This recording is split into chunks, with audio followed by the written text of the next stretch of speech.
Sahabat rumah belajar, di bagian awal dari Google Forms ini, sahabat bisa melihat bahwa di sini sahabat bisa memilih apakah sahabat akan membuat formulir dengan menggunakan lembar kerja kosong atau blank, atau sahabat bisa menggunakan lembar kerja quiz yang masih kosong, atau sahabat bisa memilih template yang sudah disediakan oleh Google. Contohnya ada template exit ticket, penilaian, atau juga worksheet. Nah, untuk kali ini kita akan coba bekerja menggunakan lembar kerja baru, maka sahabat bisa klik menu blank dengan ada simbol tanda plus. Sahabat tinggal klik, kemudian sahabat akan diberikan sebuah formulir yang masih kosong. Di bagian kanan atas, ini adalah nama file dari formulir yang akan sahabat buat. Maka sahabat bisa menggantinya dengan nama yang diinginkan. Misalnya, sahabat langsung menamai formulir ini berdasarkan judul yang akan sahabat buat. Di bagian atas formulir, ini adalah judul. Misalnya di sini saya akan membuat sebuah formulir pendaftaran pelatihan. Maka saya berikan namanya formulir pendaftaran pelatihan. Seperti ini. Kemudian di bawahnya kita bisa berikan deskripsi. Pelatihan online misalnya. Seperti itu deskripsinya. Lalu, jika kita menginginkan nama formulir ini menjadi nama file dari Google Formulir ini, maka sahabat tinggal klik. Secara otomatis, nama filenya akan tersimpan sama dengan judul dari formulir ini. Jika sahabat ingin menggantinya dengan nama file berbeda, sahabat bisa mengedit. Selanjutnya, di sini sahabat akan mulai membuat pertanyaan dari formulir yang akan sahabat sebarkan. Misalnya, ketika berhubungan dengan pendaftaran, maka kita akan buat pertanyaan terkait nama. Kita berikan nama, kemudian yang harus sahabat ingat, di sebelah kanan ini akan ada berbagai pilihan jawaban yang bisa kita berikan.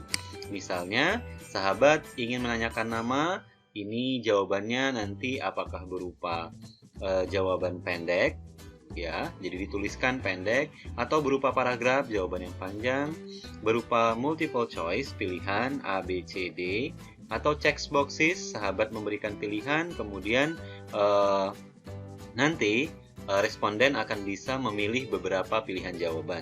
Kemudian jawaban berupa drop down, ini sahabat nanti memberikan pilihan kepada dengan memilih list pada drop down. Kemudian, jika sahabat menginginkan responden mengupload objek atau berkas tertentu, file tertentu, maka sahabat bisa pilih file upload. Kemudian di sini ada pilihan jawaban linear scale ketika sahabat ingin mengumpulkan angket, misalnya kepuasan. Misalnya kepuasan pelatihan dari nilai 1 hingga 5, maka sahabat bisa menggunakan linear scale. Ada juga multiple choice grid, ini juga sama, nanti responden bisa memilih lebih dari satu pilihan. Checkbox grid juga sama, responden nanti akan memilih lebih dari satu pilihan jawaban. Kemudian respon yang berupa date, tanggal, nanti di sini misalnya sahabat ingin membuat daftar hadir, maka nanti bentuknya adalah tanggal ketika mereka mengisi, kemudian waktu juga sama. Nah, untuk nama kita pilih yang short. Untuk pilihan-pilihan ini nanti sahabat silahkan sesuaikan dengan kebutuhan masing-masing.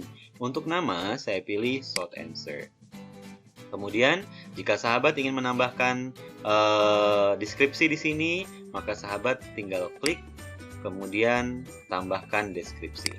Ya, misalnya di sini sahabat lengkapi, mohon diisi nama beserta gelar.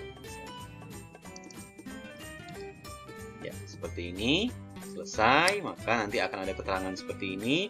Lalu, ini ada pilihan required, apakah pertanyaan ini harus diisi wajib atau tidak. Jika ini sahabat memastikan bahwa peserta atau responden harus mengisi, maka ini harus diaktifkan menjadi required. Seperti itu. Jadi satu pertanyaan sudah selesai, kita akan coba menambah pertanyaan baru. Misalnya sahabat ingin mengkopikan pertanyaan ini yang sejenis, maka sahabat tinggal kopikan saja. Ya, bisa di-copy atau sahabat bisa menambahnya dari menu plus di sini. Sahabat tinggal klik plus. Ya, selanjutnya misalnya setelah nama, sahabat ingin menanyakan sekolah, misalnya nama sekolah. Ini juga sama, untuk isiannya nanti kita minta adalah isian pendek, short answer saja, tidak perlu kita berikan deskripsi. Lalu ini juga kita wajibkan. Ya. Lalu kita tambahkan, selanjutnya kita menambahkan pertanyaan berikutnya. Misalnya kita menginginkan responden mengumpulkan foto mereka atau misalnya surat tugas mereka. Maka di sini lampiran surat tugas. Maka di sini pilihan jawabannya adalah file upload. Ya, file upload. Maka secara otomatis nanti di sini responden akan mengupload file yang kita minta. Misalnya kita minta SPT-nya. Tinggal kita atur di sini allow only specific file. Misalnya kita menginginkan hanya gambar saja atau bentuk PDF, ini silahkan dicentang. Tinggal nanti dipilih data yang kita inginkan. Tapi kalau misalnya bebas saja, makanya tidak perlu diaktifkan. Lalu maximum number, misalnya hanya satu file, kita tentukan 1. Jika bisa lebih 10, 5 ini silahkan sahabat pilih. Cukup 1 saja.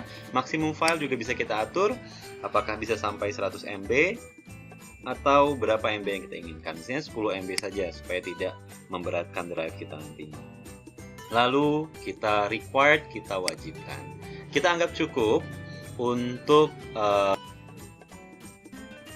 formulir ini, formulir pendaftaran. Untuk melihat dari hasil formulir yang sudah kita buat, maka kita lihat di bagian kanan atas. Di bagian kanan atas, ini ada menu seperti mata untuk preview, melihat sementara hasil dari form yang sudah kita buat. Maka nanti tampilannya adalah seperti ini. Ada nama sekolah, dan lampiran untuk mengupload SPT dari peserta.